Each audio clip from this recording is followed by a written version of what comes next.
Watch this. I figured it out. I finally got it. You figured out how to do it. Watch this. I'm going to start the fade right now. And I have a nice slow fade. It just faded. It's like I have like a 6 second fade.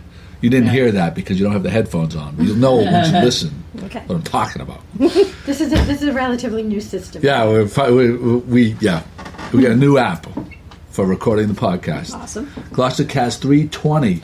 Whoa. Podcast virgin in the house. Yeah, big day.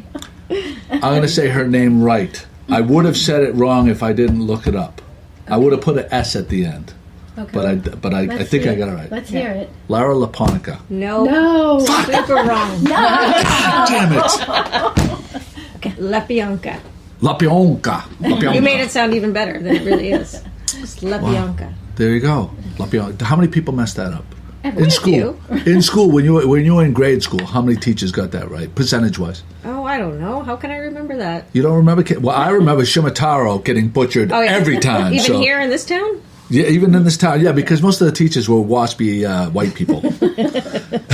Well, they can't even say, well, Hauk is my married name, and I've never heard anybody say Hauk. It's always Hawk, Hoke, Hooch. I mean, just, Hooch. Yeah, You get like hooch? I'll give a shout out right now. Our in-laws are Houks. Oh, they are? Yes, they are. Yeah, and they listen. So, hi, Houks.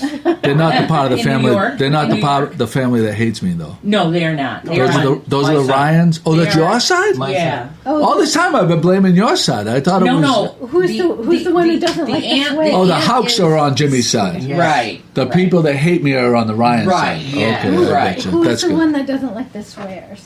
My aunt. Oh, okay.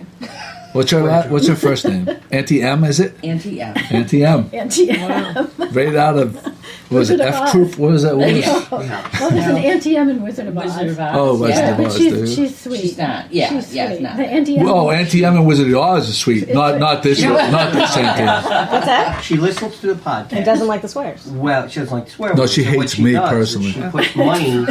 She puts money in the swear jar, Oh. and then she donates it to the offering in the church. The offerings in the See, church. if you said that she puts money in the swear jar and then she's gonna donate it to backyard growers, Lara I would even like just, that more. She would there we light go. it up. Yeah. Well, you She know, just right now like- she's listening, so stop dropping the F-bombs, baby. Here we go. We got Jimmy and Pat Dalpiaz Good with us. morning. Good morning, Gloucester. I already introduced Lara, and Kim Smith is with us. Good morning, Gloucester. It was a delight to have Charlotte with us last week. Oh my God, is she beautiful? Actually, it was only a couple of days ago.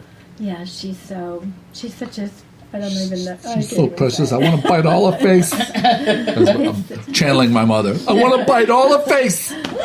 It's wonderful being a grandmother. It's the best. Yeah. It really is. Well, yeah, we have that layer of separation when they get to be a pain in the ass. You just give them a boot down, and send them back with their parents. Back upstairs. Right? No, I have her on Fridays, Friday night, Saturday, up to Saturday morning. Then I help Alex with her on Monday and Tuesday. So You're almost a full-time parent. That's a lot. no, it's not full time. Well, almost, that's quite a bit. It's quite a bit, but I love it. Oh, I'm So, sure it's not. yeah. I mean, that's not work. It's not work. No. It's Not when you have it's a little cherub like right. that. It's a little hard because I'm like so used to being able to work 7 days a week, 24/7, Yeah. and now I'm like, okay, I really got. It's like when the kids were babies, and I would have to be so concentrated in the times that I had to spend on work Right. that I kind of reverted back to that. Like I'm back to getting up at 4:30 in the morning and starting work right away. Yeah. So You gotta be. instead of going out to photograph, you know what I mean? It's like, okay, I got Oh, this wow. little window to get this done, so I have to do it then. Yeah. That's how I wrote my book on garden design. On what? From fourth on the book on garden design that I wrote. Oh, when your children were When my young? kids were little, 4:30 to 6:30 every morning. Cranked it up. I hear a boat. Here's something. Do you see There's it? nothing over there. Okay. I think it's coming from. I heard. Oh, I heard oh, it too. yeah, I think it's from over there. Backyard growers. We have a couple topics. Yeah. Which one do we have? the topic of the new employee, and we have the topic of the unveiling of the 3-year vision for a healthier Gloucester. Which one do we want to talk about Let's first? let's do the second one first. All right, who's your new employee? That was the first one. Oh, on my list. On my list, the second and first. Tell us about the vision for the healthier Gloucester.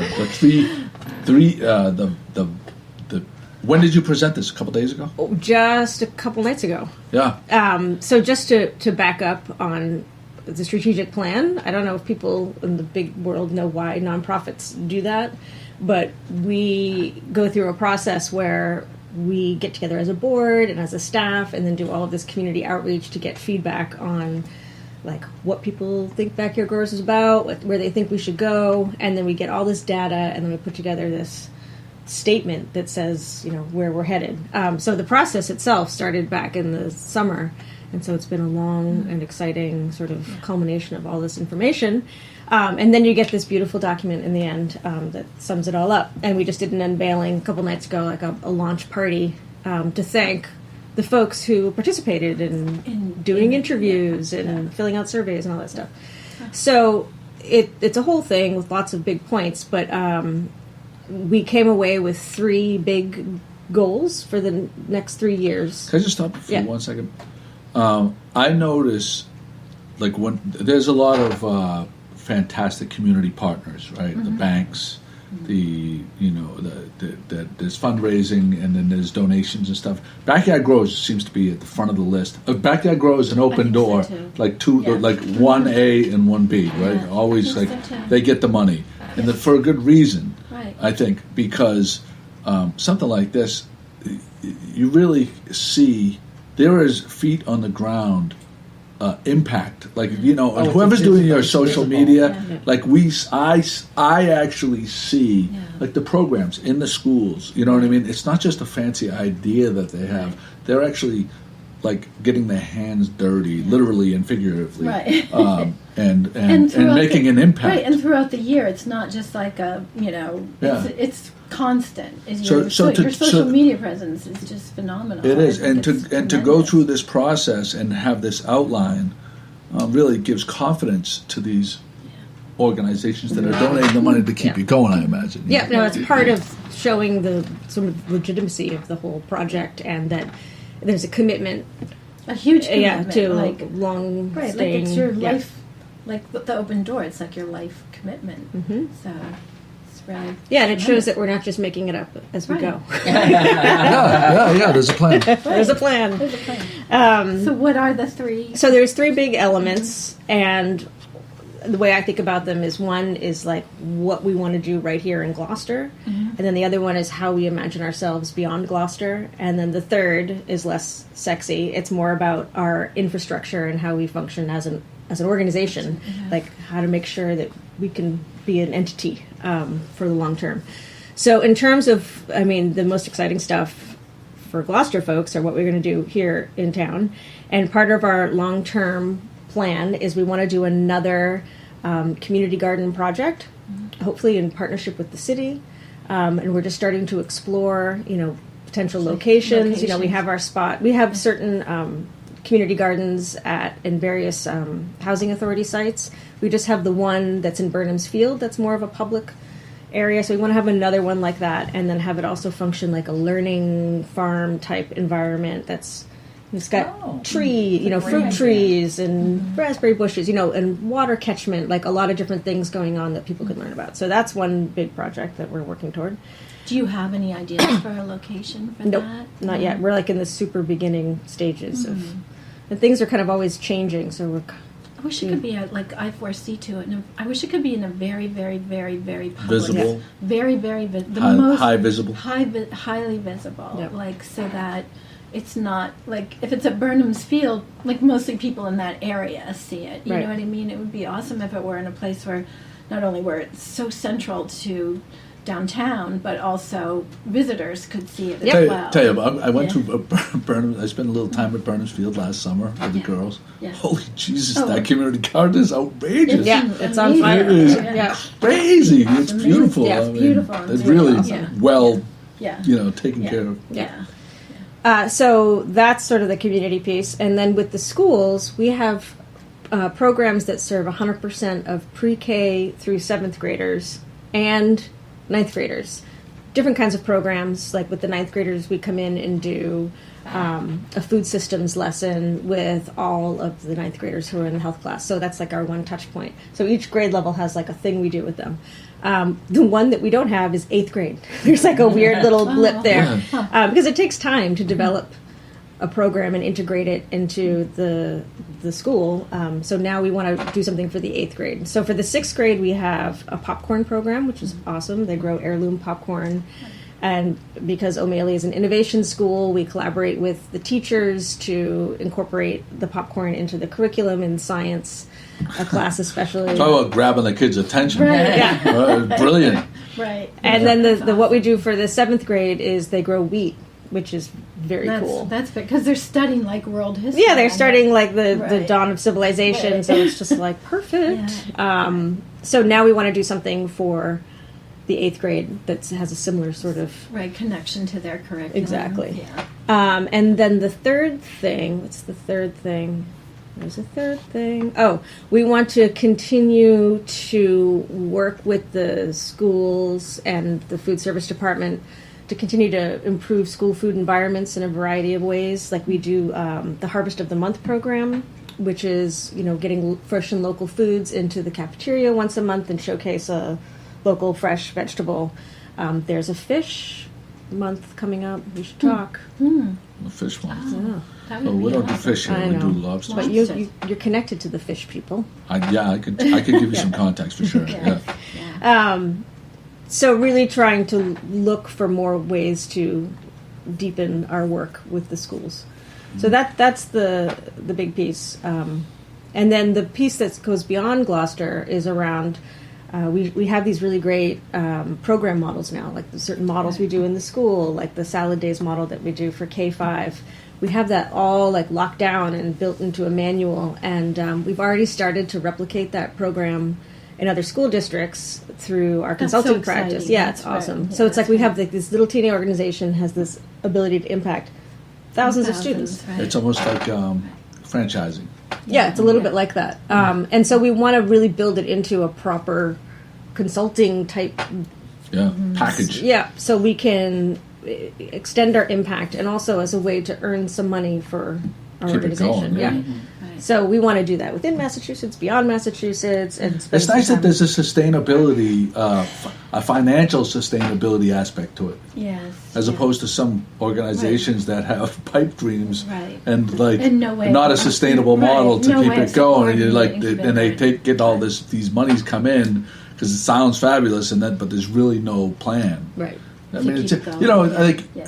I feel like your purpose is rock solid, but you also are very mindful of the financial aspects of it, which is another reason. Well, it keeps coming back to, for me as a businessman, feel more confident Right. in Right. being able to give and to support. where this money is going towards, because there's a real impact, but also not just a real impact, a real ability to see it into the future. Right. Yeah.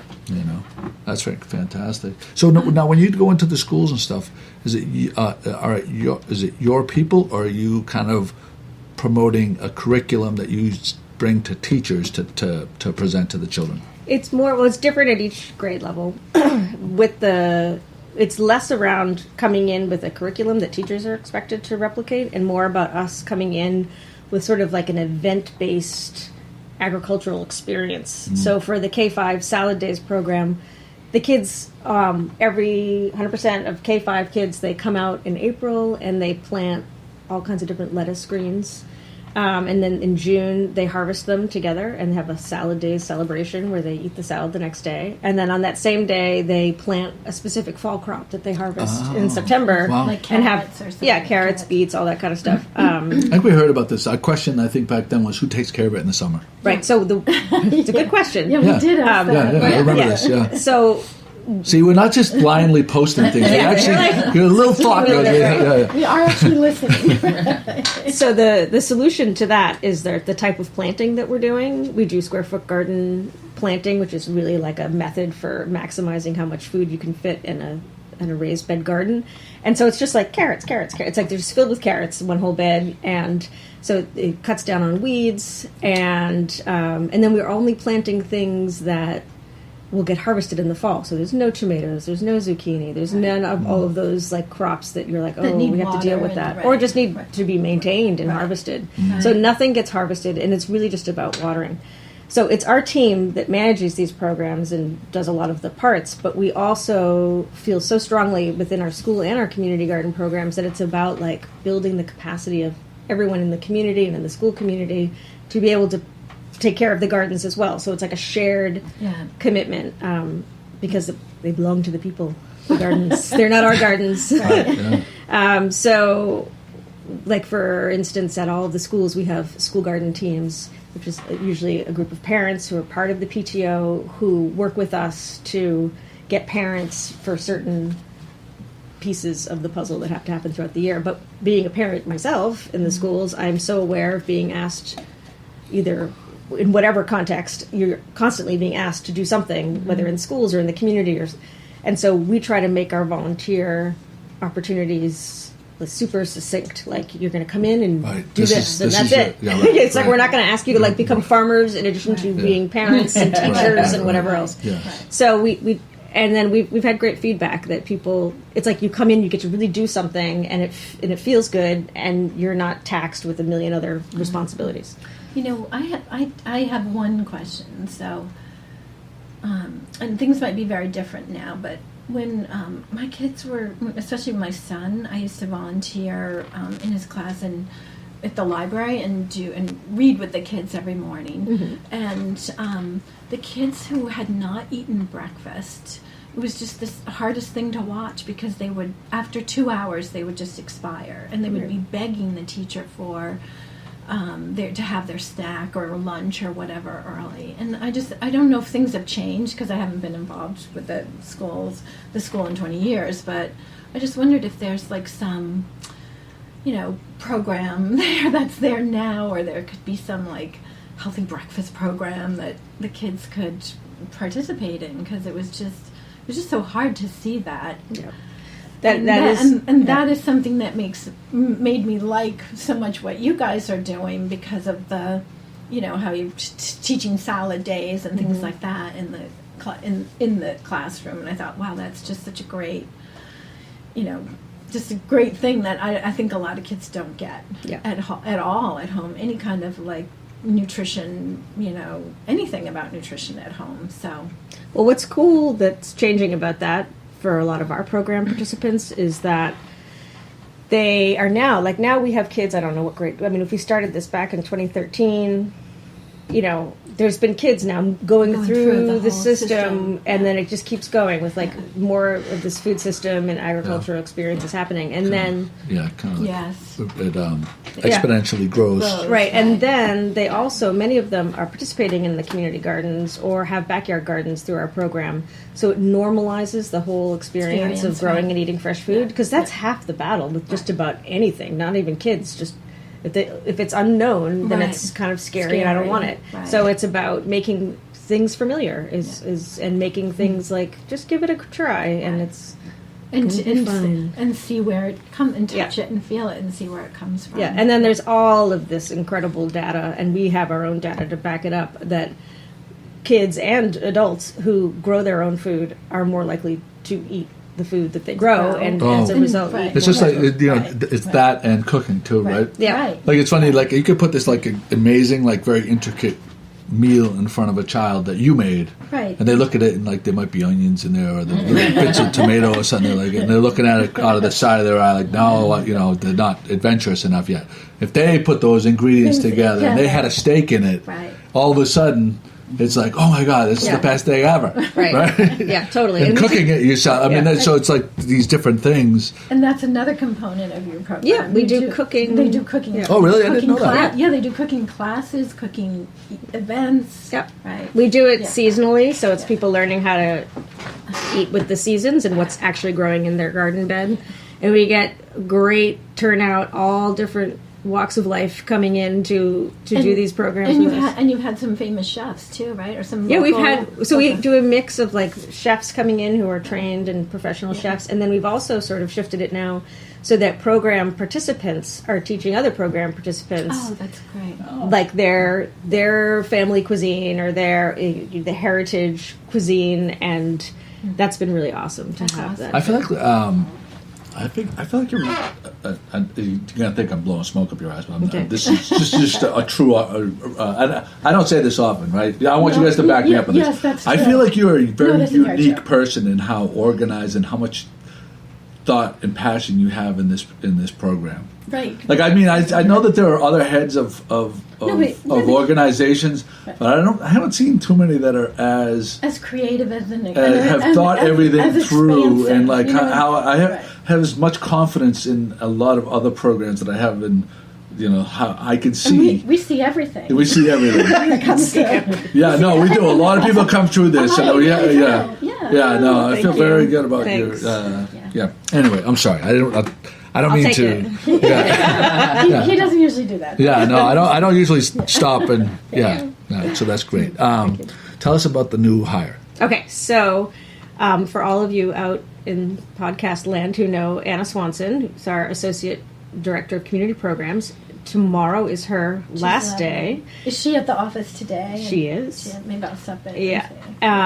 And she's moving on to a position up in Maine, and we will miss her, but wish her well. And there was a little bit of a moment where I was like, we're a really small organization. There's no HR department. There's no, like, it's just me being like, what do I do? And I reached out to my fabulous friend, Jay Harrison, who is the former executive director at the Food Project. And I'm coming to him with my problem of what am I going to do? How am I going to staff this position? And I went, wait a minute. What about you? What about you? And so he is coming on as our interim program director. It's basically like having, I don't know.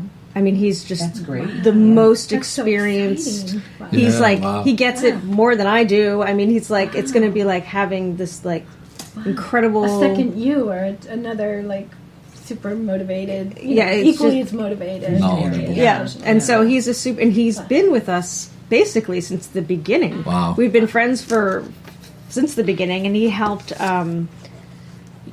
found Backyard Growers in many ways, and because we used to partner with the Food Project in the very beginning with our backyard garden program, and so we've been working together for years. So now, what's the food project? Food Project, they are a youth organization that does connects people and young people through agriculture. And And are they based in Gloucester also? they're based in Boston and the North Shore, and around this whole area. And so, and he's just linked us up with almost every like pivot point in our organization in terms of resources. So it's just Wow. I can't That's be tremendous. more Tremendous ecstatic. asset. Yeah. James Harrison. Yeah, Jay. James Harrison, but everyone calls him Jay because he's that cool, just like the letter J. Oh, the Yeah. letter The J. letter J. James Harrison also was he the former Pittsburgh Steelers guy that I'm came and afraid played not. for the Patriots for 6 weeks last season? No, not the same guy. Not the same. Well, anyway, Lara, thank you so much. Thanks for It's been having me. Great having you in here and preaching and telling us all the great things that are happening with you. And if people want to donate, the website is Backyardgrowers.org, and then you'll find the donate page. Right there. And we get to do what we do thanks to people's charitable donations. So thank you. all right. Thank you, Lara. All right. We don't have seemingly sustainable programs, or just kind of, or what? We're taping, so don't say anything bad about anybody else. We're really taping. Yeah, we're really taping. Well, that was delightful. She's fabulous. She is fabulous. We have so Adventure Man Adventure. was What house he did was you on there was a we had a I told Pat last time that Adventure Man he's either in or he's out with Good Morning Gloucester. Yeah. Uh-oh. Yeah. I said, Doesn't sound good. well, no. I said she kept on saying we're gonna do Adventure Man updates I'll reach out to him and let him know, if we're gonna cover him, is he gonna come on, or at least give us a shout out or whatever, Right. not just ignore us. Right. And so Pat said, "Oh, I have an Adventure Man update for this." When how she submits her podcast notes ahead of time. Mm-hmm. So Are you saying unlike me? exactly, unlike you, which we have to take 20 minutes, and then you say, "Well, I'm in a rush." But I'm like, "Well, if you sent in your show notes ahead of time, it'll be 20 minutes." Style, yeah. Who gives them to you I know I give them to you 1 second beforehand. I'm sorry, because That's because okay. the ideas are perculating all week. Oh, there you go. She hasn't written down. She hasn't got to the digital part of it. Okay. So anyway, so I emailed Pat back. I says, "Well, I'm out on this guy if he hasn't acknowledged you yet." You know what I mean? Because she had said that she had reached out, but she hadn't heard back. I'm like, well, if he's not going to acknowledge our existence, he's going to be dead to me. Luckily, he came. He came through. He came through. So I did hear back good. from him, and I see Joey has also reached out to him. So he is currently in North Carolina. He crossed the border from That's South awesome. Carolina to North Carolina. Seeing that about every other day he has a video, so I'm thinking that maybe on the next video we might start hearing a little bit more talk about the end. I also reached out to the mayor's office, and we are setting up a time to get together to discuss this. Wow. And So exciting. it is exciting. Yes. I think he said he has 30, he tries to run a marathon distance per day. Yeah. that's Wow. incredible. That's incredible. When I think about that. So is the marathon is that like 26 to 30 miles per Yeah. day? Wow. Yeah, that's Wow. like, there must be some mornings where the guy gets up and says, "You know what, I don't really want to do this today." Yeah, because You know? you think of all the people that run the marathon. Oh, my and God. they're Every so single day. exhausted Yeah. afterwards. And Yeah. So he's Wow. got, I think it was 35 or so remain. That's how he's tracking his 35 progress more marathons type day before he gets here. Wow. So that's going to put us in March. Is he like super skinny? He's pretty skinny. He's fit. He's fit. I wouldn't say he's too skinny, but his Facebook page is actually worth a check. It's very It interesting. is interesting, and he has a live tracker. You can hit. I'm going to put a link to the live tracker in the show notes. That's awesome. And he's had several adventures with concerned citizens calling the police.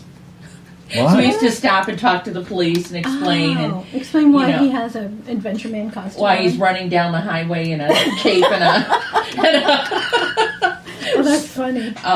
the video shows he'll get lost.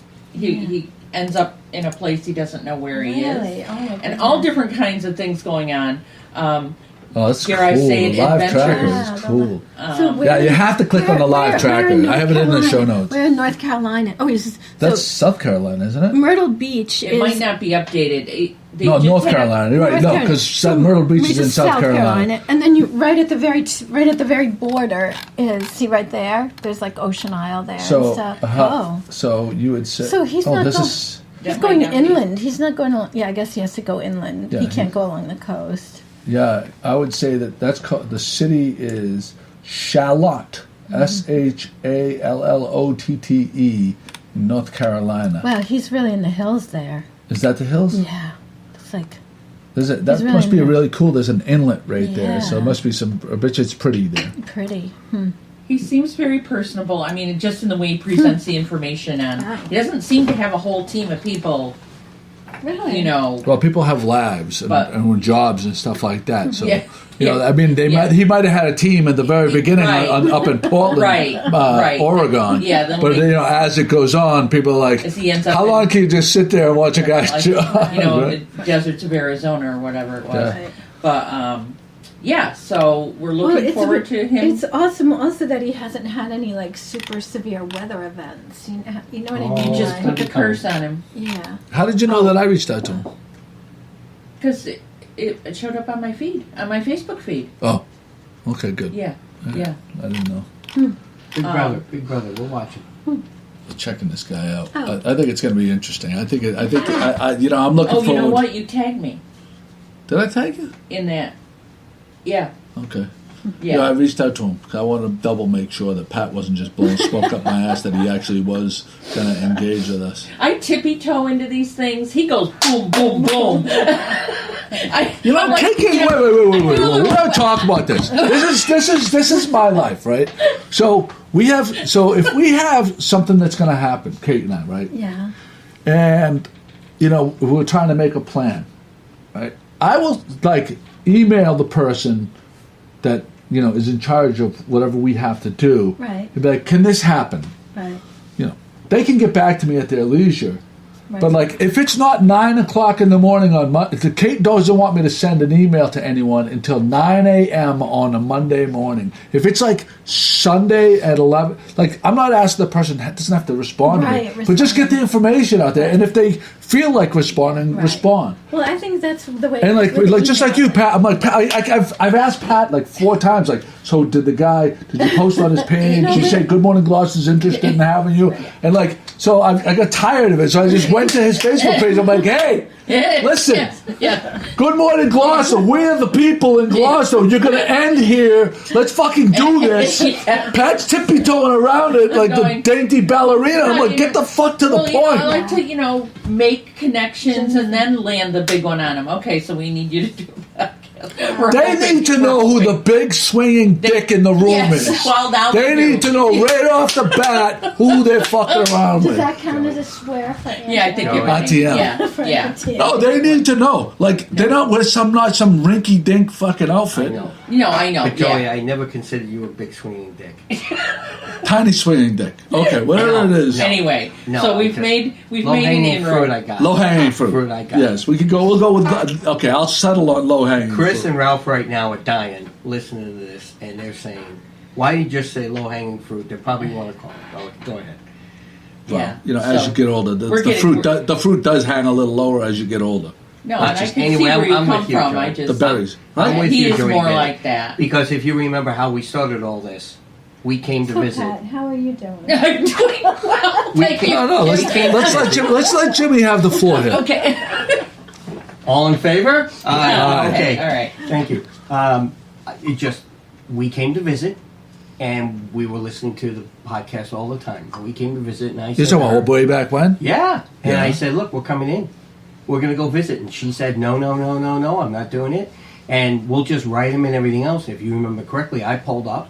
I walked up the stairs and walked in, and you looked at me and said, can I help you? And I said, well, I'm Jim Dalpiaz. And you went, not, are you related to the Pat Dalpiaz? I said, yeah, she's out in the car. She won't go. You got up, you walked downstairs and walked up to her and just basically said, get the freak out of the car. What are you doing? Yeah. And that's how we did it. So I'm with you, Joey. Do Still it. tippy-toeing, yeah. That's a sweet story. Yeah. That's how we do.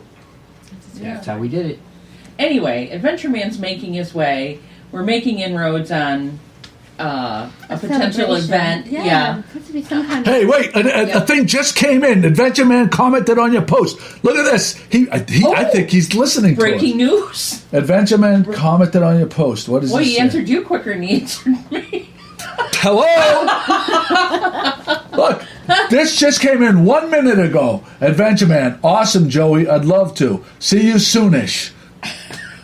Soonish. Soonish. You know what? I think Because this is what I wrote to him. Hoping to. This is simple. Is this Yeah, simple? I know. Hoping to have you on the GloucesterCast podcast. He just answered. Awesome, Joey. I'd love to see you soonish. You know what? Well, we're going to wait to let the Gloucester Times fucking do it? No, we're going to let that- someone else do it? I know what you were thinking in the back of your mind. I'm not going to say it here, but I know what you were thinking in the back of Throwing your the mind. gauntlet down. Whoa. Whoa. No. Well, Jimmy's always talking about, you gave Pat too many projects. She won't leave her desk. She's got too many projects. I'm like, she's retired. She loves this shit. I do love it. That's I don't true. complain about it. I'm not complaining. Adventure Man. You know what? Okay, I'm going to talk. See, this is what I'm going to do. I'm going to talk to him right now and say, we are right now, as we speak, talking about you on the GloucesterCast. And send him the link. What, you're going to hear the clicking of my keyboard. You know what? I think That's funny. As your comment came in, we were just talking about you and placing your live tracker link in the podcast show notes.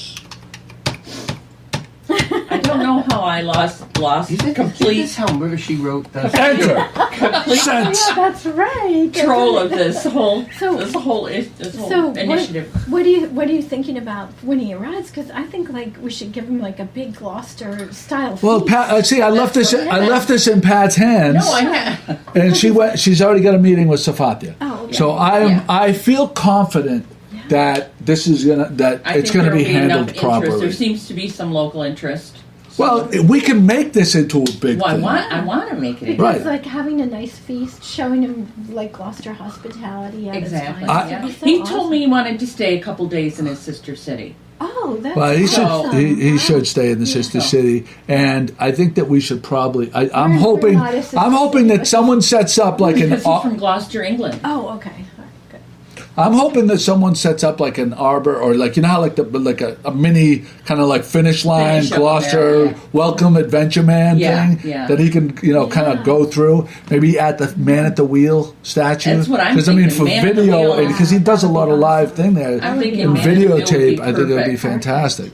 Is what I was thinking, but I don't know. He was originally going to do it at a lighthouse, but I think the It's man too at the wheel remote. would be perfect. Our lighthouses are in two. The We You don't hear that, want- Jamie? We're recommending the We man can't. at the wheel. Kim doesn't want you to go down to Eastern Point Lighthouse it's not because that. all of No, her you friends can't that get- let her film you down can't- there will get upset with her you- for recommending you the can't- the you the, can't get down there in March and the April. bourgeois people to come down there and infiltrate You Eastern won't get Point. the crowd You down there. can't get down there I know. in March and I April. know what it and is. Yeah. also at Annisquam Lighthouse either. That's Oh, Right. God forbid we told them to go down to Annisquam. Oh, yeah. Those people. Whoa. Forget about it. So, No, Jamie, we're telling you man at the wheel? I said man at the wheel. Yeah. yeah. I don't. How did I get dragged into Eastern Point? I've been saying Eastern. I've No, been I saying. mentioned that. He wanted to do it at Yeah, a lighthouse. yeah. He originally wanted to do it at a Oh, I lighthouse. got you. No, man at the wheel statue would Yeah. be Yeah. Trying to ideal, I think. dissuade, But we will defer to Safathi. Safathia Right. and what she wants to Absolutely. do because I think she'll rise I to the need to get occasion. a feel on this. for where Mayor where planning Safathia. is on this. So I think it's going to be in April. If it's 35, I think he said it was 35.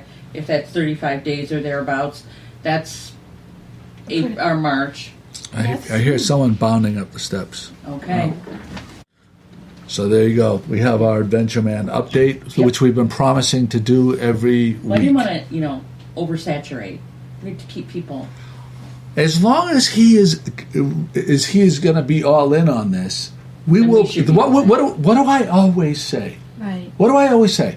If the coffee shop gives us a little donut here or there, it's going to come back to them 100-fold. Yeah. If this guy responds and says, "I'm excited," and comes on the podcast, we're going to make it.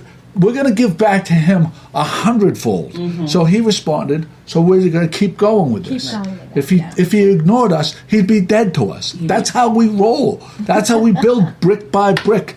The people that take care of us, we take care of them. Yes.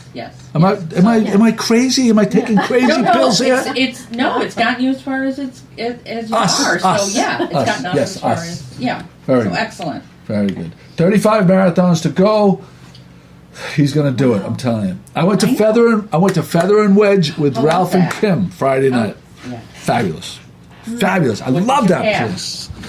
Oh my God. I ordered like 4 different appetizers, and I can't go there without getting the charcuterie tray. It's really good. it's really, really good. And So how many people does that feed? Like, do you share it with a table or? share it with the With whole the table. table. Yeah, we got a lot of food, and we ended up at the Franklin afterwards for dinner and drinks. And Stefano took care of us there. I really like Stefano. Stefano's so personable, and you know what? He's such a sweet guy. He's a professional because you have to deal with all kinds of personalities. He makes everybody feel special. Great. Franklin's great. Feather and Wedge is great. We went there. We went to the Franklin for dinner Saturday night. Oh, did you? Yeah, What'd you get? we don't usually go on Saturday night. We usually Wait, Saturday night? Oh yeah, I was there Friday night. Yeah, because we usually like to go Sunday because it's quiet and we can always get a seat at the bar and stuff like that. Yeah, we had the pork dumplings, oyster, because there's not a whole lot of things I can taste still right now. Right. So we had the pork dumplings and the oysters, which were really good, and the pork dumplings were really, really good. We shared that, and then I had the the grilled calamari with the white beans and greens. That's amazing. The great thing about the Franklin is that even if you go someplace else for dinner, they're open so late and the bar is so comfortable. Yeah. You go there for like a cappuccino and a creme caramel, orange creme caramel. Their desserts are fantastic. Right. So, but anyway, I think Kate and I are going to go there to Feather and Wedge for Valentine's Day, and I put a link to their Valentine's Day. You're going to Duckworth for Valentine's. Duckworth, can't go wrong. You can't go wrong with any of those places. Oh, gee, thanks. It's only a tiny bit of water in there. Sorry, Chief. He's staring at me. He's staring at me like I just committed a federal offense. No, I just don't want you to get Frankie's. I don't want you to mess up Frankie's desk. Amazingly unclean place, and I spilled like 3 drops of water, and I'm getting the hairy eyeball. Now the pressure's on. I don't know what we're going to do. Is McDonald's open at that time? Oh, so romantic, Jimmy. So romantic. You guys went to the awesome bridge left, right, center tournament. Yeah, we did. It was great. Packed. Full 2 nights in a row, the Elks was mobbed. The night before, what was it at the Elks that Friday night? That. It was a tribute to a teacher. Oh, Swinson, Greg Swinson. And it was That's what that so was. many people. I had never seen. I told you, I had never seen so many people, cars on the road up. Yeah. That's what I've heard everybody say the same thing, that they've never seen it like that. They're very even big there. for the Elks. A lot of people. They're in charge of some things, even though there were some people that came in to run everything. Of course, the Elks still have to make sure things are going through. So they had an extremely busy weekend between that and the night of the left, right, center. And then the they had tournament was downstairs, and they had an event upstairs. There was a band upstairs, so there was a lot of. It was very, very busy. And then Sunday was the kids' snowball. Oh, they do great. They do a great kids event. They bring the kids in, and they dance and they do all this face painting and cookie making, and so somebody in this room made their way to the finals table at the left, right, center tournament. That would be Jimmy D. That would be Jimmy G. DMG GMG Yep. D. I was between 5 and 10. I got way down there. So is that? Were you in the money at that point, or that's a zero? That would be a zero. It's a zero. There was no money there, but when there were so many people at the table, they announced when they had like 10 left or so, and I was in that. And then just as I pulled out, he makes an announcement, and we have only, like 6 or 7 left or something like that, right after I did. So I felt pretty good about that. I went pretty far. I tried. Yeah. I got to this just right about the same. I was on the final table as well, and got bumped out just before any kind of prizes were awarded. But it's a great take. Yeah, the Yellow Sub Shop was there with food, and they're very good. That was perfect. I haven't been there in forever. I keep forgetting about it too, but I love going there. Yeah, because there's such a good variety of things to pick Oh yeah, from. they had they took the rolls and they made the sandwich for you right there. It's not like they had it pre-packed. Oh. So they had all the sauce. They had sausage. They had some kielbasa. They had some. I think they had tuna salad, and they had some other stuff. Meatballs?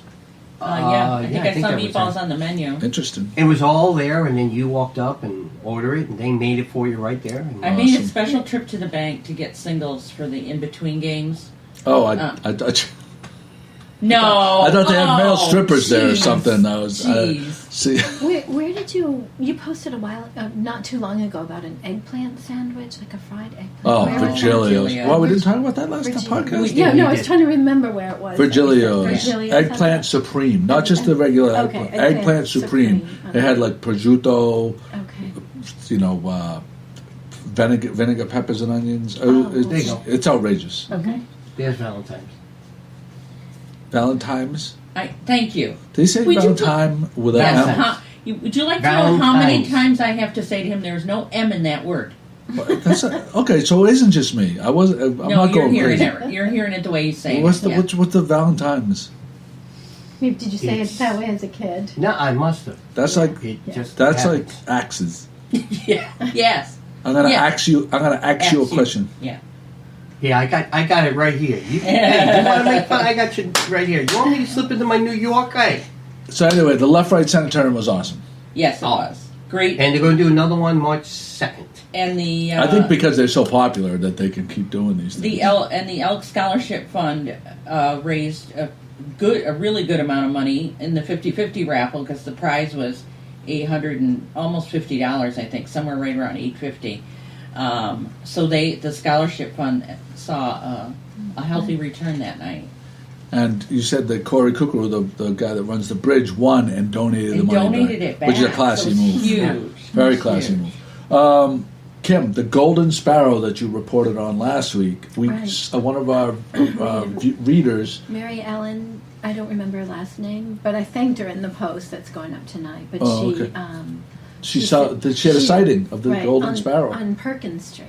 So Yeah. I'm going to contact she and Anita both and just say, can I come by and hang out at your bird feeder for a little while and just see? Because it would be nice to get like a photo with a telephoto lens. A good photo. Yeah. Yeah. I mean, Not a crappy photo like the ones that the people are submitting.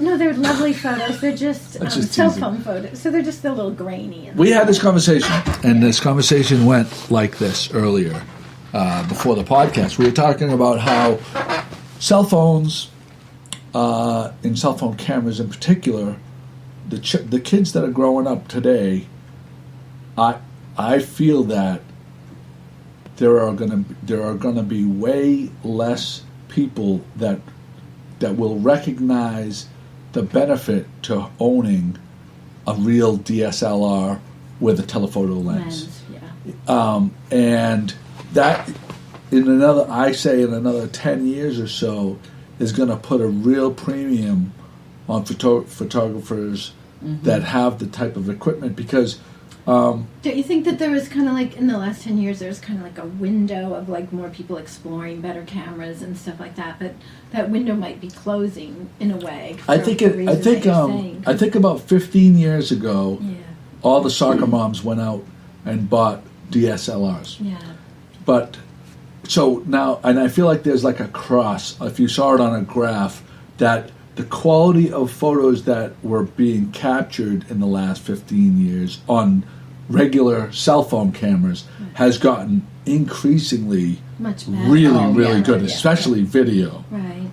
And the picture, and I bet you if you saw a graph, the DSLR sales would have gone down the same amount that it went up as in the cell phone As the quality. cell phones were going up.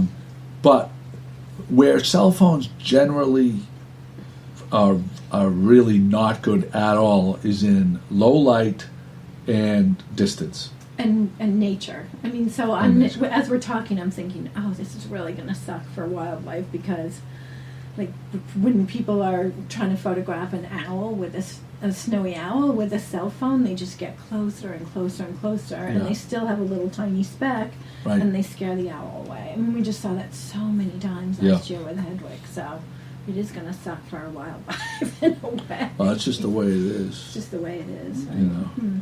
But yeah, I mean, would you agree with that? Yeah. Yeah. Well, I don't know because photography is an art form, and you're always going to have artists who want to develop their skills and their talents, and that's a niche. Yes, That's right. a niche Right. market. I get that. Yeah. But I don't know. It is a different world though, because you would have to, when you have a camera in your hand, you're deliberately taking a picture of something. With your phone, you have it with you all the time. You pull it out of your pocket, you snap whatever, and it doesn't take a second thought. But with your camera, it does. Right, but that's why I feel like, see, the kids that have grown up with the camera, Yeah. I mean, a cell phone camera, and they have all these filters and all these apps that they do interesting things to fun things share with with their them, friends and right, stuff like right. that. They're like, why am I going to carry this bulky thing around? And I just think that the niche is getting more and more concentrated into a smaller percentage of right, people. like I gave Olivia my old Canon DSLR because I started with Canon, and I gave her my old one just, and as much as she'd like to use it, she doesn't want to lug it around and carry it around, and so and you know how much she's on social media with her, using well, I mean, I have my Sony Yeah. with that very expensive prime 35mm 1.8 Zeiss lens, right. and I rarely take it out because if it goes around my neck, see, a woman that has a pocketbook, Right.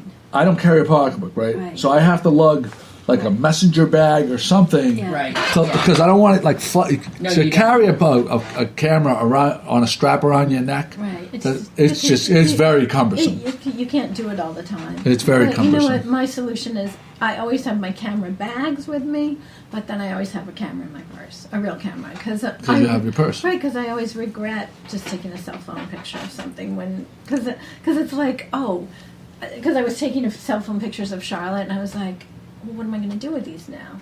I'm going to do nothing. You know what I mean? Where if the ones I'm taking with my camera, they're going to go in an album. So. Right. That's what I was mentioning earlier, is that I thought that, cell phone pictures typically don't get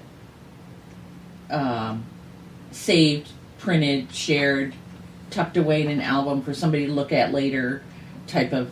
Tucked away in an album, for sure. Yeah. Well, I kind of use Instagram For that. as a that's as a photo album. Like, I'll look back throughout the year. I look at like anything that kind of happens throughout the day. Mm-hmm. I throw it on Instagram and I look back and I'm like, oh yeah, like I find myself lately. If I'm talking about a place I went on vacation with a friend to show them what it's like, I don't really. I just go to my Instagram feed and I scroll back a year or two, and I can generally show them what I'm talking about. Mm-hmm. Me too. I use Instagram that way, and also, Olivia has said to me a couple times, my kids aren't going to be looking back at my Instagram pages or my Facebook page, and so she takes tons of Polaroids. That's so that's how she. Do they hold up over time, or do they So it depends on how you store them. So it really does depend I've on always how you seen store them kind of like fade out. Faded, but also I don't know how because most of the Polaroid film is actually Fujifilm now. Yeah. So, and Fuji has always made such superior quality film. Maybe it will hold up better than the. I always Polaroid. used to buy Fuji. I loved that. Yeah, So. yeah. Fuji, even digitally, the Fuji color scientists are to me like the geniuses of the color world. They really are. I mean, the way with their digital cameras, what they're doing with their digital cameras, they're like geniuses, in my opinion. Kim, you went to the Briar Barn Inn, which we spoke about a little bit, and it's in Ipswich. It's in Raleigh. Is that Raleigh? Yeah, it's Raleigh. So it's right before the Raleigh Town Center. So it's right on the edge of Ipswich and Raleigh, okay. but it's Raleigh. Okay. So, so just to set people up, have you done a post about it, or is it coming up? the post is I'm going to post that tomorrow. Okay, so look for her post tomorrow. Right. If you're listening to this at 8:00 when the podcast comes out, then when you wake up tomorrow, Kim will have it. Yeah. But what's interesting about the Briar Barn Inn to me, and this is the conversation that you're going to fill me in on, is it's kind of set back off the road. Is that 133? Is it? It's 133 1A. It's 133 still, 1A. It's both at that point. Yeah. And I like Ipswich is has become a little bit more of a cool town to me, and there's some nice nature spots there, but this Briar Barn Inn is a very unique. It seems like they have spent an extraordinary amount of money for a location that I would not suspect someone would build a brand new construction, architecturally incredible space. So explain. You said just yesterday you had a conversation with the people that are building it, right? And they they kind of filled you in on the philosophy. Right. That's right. So let me explain that. So Jerry Fondetti, who's one of the owners, he's the architect, and it's just a tremendous hospitality family. I don't know how else to say it. They own an inn in Cambridge and a hotel in Cambridge as well. So the whole idea behind Briar Barn Inn is to have this luxurious, relaxing, elegant, spa-like retreat.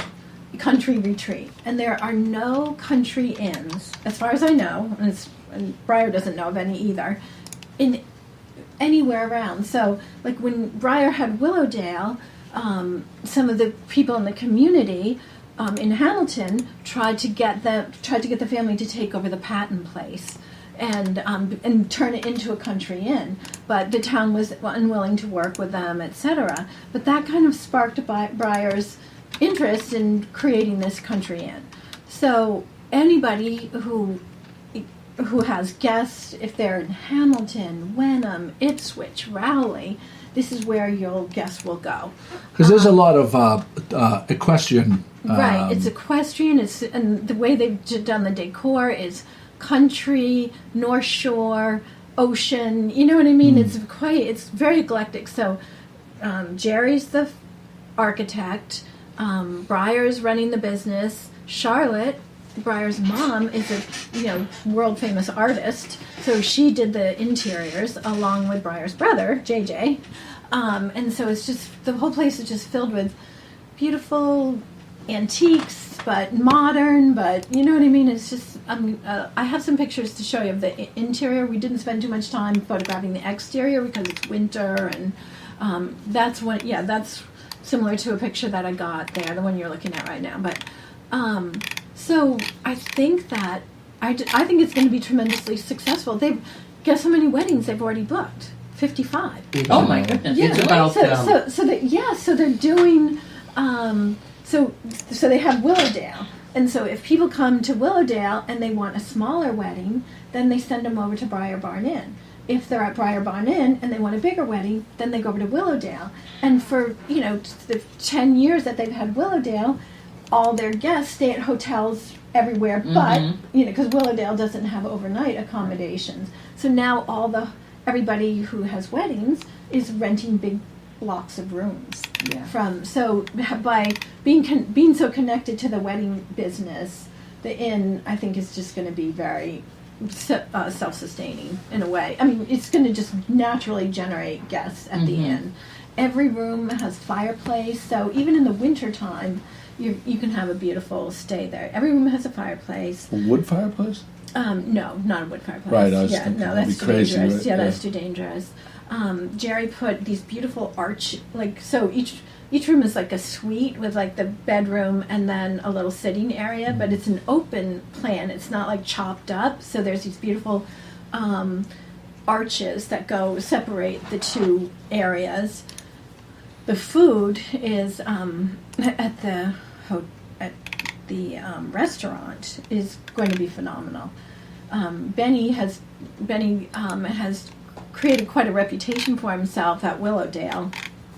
And there's going to be about 10, 15 things on the menu. It's going to be open for breakfast, lunch, and dinner. There's a fire pit and outside a big, beautiful patio. They're going to be able to sell drinks in the lobby of the hotel, so people can just take their cocktails and then go out into the courtyard, sit on the porch, then walk over to the restaurant, or come from the restaurant. Is the restaurant called Grove or something like that? I saw the sign. Is the restaurant called something different? No, I think it's called the. I don't know. Because I saw a little sign hanging down from the Briar. Oh, okay. I thought it said Grove. Oh, so they are taking reservations. I don't know starting when, but I have I just put in dates in May, and right. they're taking reservations in May. So. Well, it sounds lovely. Yeah. So you can stay there now. Oh, it is open. It's open now. Oh, okay, yeah. Yeah. It's open now. It opened 2.5 weeks ago. Oh, wow. So, but the restaurant is not opening until like the middle of March. That's their first big wedding is in March. So the restaurant will be open by then. Cool. So the location is to me over here. Yeah, I think, I mean, we're in our little. right. We're in a little bubble of everything's oceanfront. You know what I Right. mean? But like as Jimmy pointed out, what were you saying about that? Well, Jimmy? it's right off of 95, 95 and 133, and I'm guessing it's maybe 20 minutes or so up the road. And then also, what I like about it is the long driveway to lead into this. right. You feel like when you pull in, you're in like a magic kingdom. Right. Because you It's can't see true. from the road Right. on 133 1A. Right. But once you pull in, it's a driveway leading down, and there's the restaurant and everything, and it's You feel very nice it's to a look little at. it's a magical world. Like Breyer is very, very, very inspired by Walt Disney and the whole. I mean, she reads books about him and all that kind of stuff. And Really? it's all like yes, because Hospitality, too. right, hospitality. So one thing, like I sent her this listing for this property that was in Connecticut. It was 62 acres. It was like a whole town, like 140 buildings on the property, and she and her dad were actually considering buying it and just slowly renovating each building. You know, because when you're a combination of when you're the architect and the right, developer, right. you're not paying for like an architect and a developer and the owner. You know what I mean? So that property was sold to a religious cult, unfortunately. But I think that's her dream at some point to make like a wedding village. Like a whole village. Oh, Right. that would be. Wouldn't that be neat. magical? An event Well, village. Yeah, especially- like an event I didn't know village. the Yeah. Disney aspect Yeah, to it, but yeah, yes. Makes very sense, much. yeah. Kim, the Art Haven Bowie auction, quick recap. Yeah, that was awesome. Every year it's just wonderful. Did they mention a number on how much they raised? No, because it's a little bit different this year. They now have the fine art buoys, I guess you could call them. The fine artist painting them. That's on they do that on an entirely separate night. So I'm not sure how the funds were organized. I couldn't stay for the whole entire thing, but I don't think they had an auction like they have had in previous years. Oh. It was more, in the old days you would walk in, all the buoys would be lined up on the wall, Yeah. the fine art ones, and then the kids. Now they don't have that anymore. Oh, I see. So I'm not exactly sure how it runs. And plus I was running after Charlotte, so that was just fewer photos than other years. Cape Ann Museum, Virginia Lee Burton Little House exhibit. Yeah, that's beautiful. Everybody should go and see it if you haven't seen it. But the curators from Japan spoke on Explain to me Saturday. how it is that there are Virginia Lee Burton curators based out of Japan. So Virginia Lee Burton is probably one of, if not the most popular children's book author in Japan. It's just, she has a tremendous The other fan base. complete opposite side of the world. On the other side You of the almost world. couldn't get any further Right. away. Well, when you think of her aesthetic and how beautifully things are organized and her technique and her style and her attention to detail, I can see how that would be very attractive to a Japanese audience because of their art aesthetic. Yeah. So, and then also the richly told stories. It's just phenomenal. Like one of the it was Martha Oakes, our curator, and then our Cape Ann Museum curator, and then the two women whose names I'm not even going to try to pronounce because I would just totally mess them up. But they even showed us a graph of the daily visitors, like to their regular shows, and then to the Virginia Lee Burton show, the bar graph just shot up. Oh, wow. Like 12,000 visitors, Wow. 40,000 visitors, Incredible. whatever, and it traveled. So the exhibit, it's about Virginia Lee Burton, the little house, her story, and also she has an incredible fan base. I think especially with women because of her, she was like the quintessential Renaissance woman. Right. She was a dancer, an artist. She worked. She had a career. She had an art studio. She inspired tons of people within her Acorn community. Press. Yeah.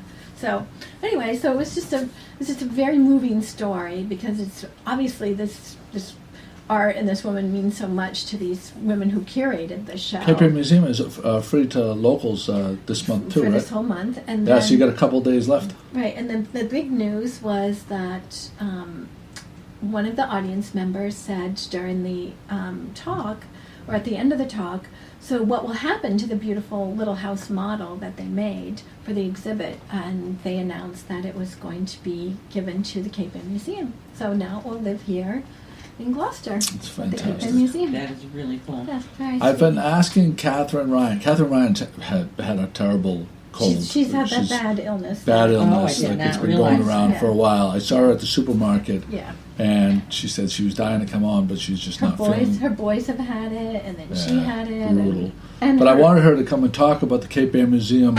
She's been doing a fantastic job on Job Good with the Morning Gloucester, expansion. following the expansion Yeah. of the curatorial. Or, it's basically an annex for Right. a lot of the pieces that There's so many They're just filling incredible up. artifacts Right. that are worth saving. Right. It's like the Smithsonian Right. on a mini version. So there's that. Kim had some piping plover. This is Kim Smith's piping plover update. Yes. So I've been to the city council meeting on Tuesday, and then to the animal advisory committee meeting. I presented a letter of recommendations, more of a repeat of what we had suggested earlier to the city council. And then at the AAC meeting, we were all shocked and just incredibly dismayed when Councillor Jen Holgram announced that that they weren't going to address the ordinances, and she represented it as it was coming from the whole entire city council.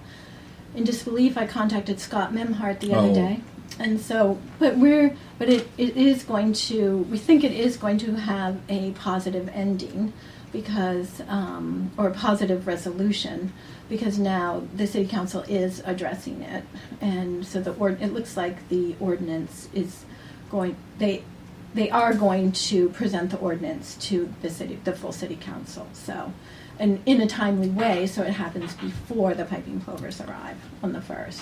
Kim speaking for Kim Smith. Right. In reference to Jen Holmgren, not Joey Oh, no. Ciaramitaro Oh, no. or Good Morning Gloucester. Oh, no, that Just wasn't, let's make sure that that's clear, okay. because we don't generally do that kind of thing on the podcast, if we remember correctly. But hopefully everybody is satisfied. I know that there's give and take, and I know there's two sides to every story. So there we go. We got that. Looking forward to more Adventure Man updates. Looking forward to it, yeah. Great podcast. Thank you guys for coming in. Thank you to our guests. Pats. Our that's right. We probably won't have another. Well, we might have another one, because this is Sunday, only Monday. Right, Sunday. We're probably going to have another. We'll see. We'll see. It's supposed to be better weather towards the end of the week. Everybody have a fantastic week. Buckle down. The polar vortex is supposed to be en route. If anybody's seen any weather maps, No, I haven't. Thursday is supposed to be, Yeah, I think, wind is coming a in low terms of 5 and a high of 15 on Thursday. Is that bringing any snow, or is it just the freezing? I think when it gets that cold, it It's actually sure. goes against the The snow. snow. I think. Mm-hmm. I think. We know in New York they're going to get belted, so With snow. yeah, they're getting Yeah. some more. Tomorrow. They're getting the lake effect snow.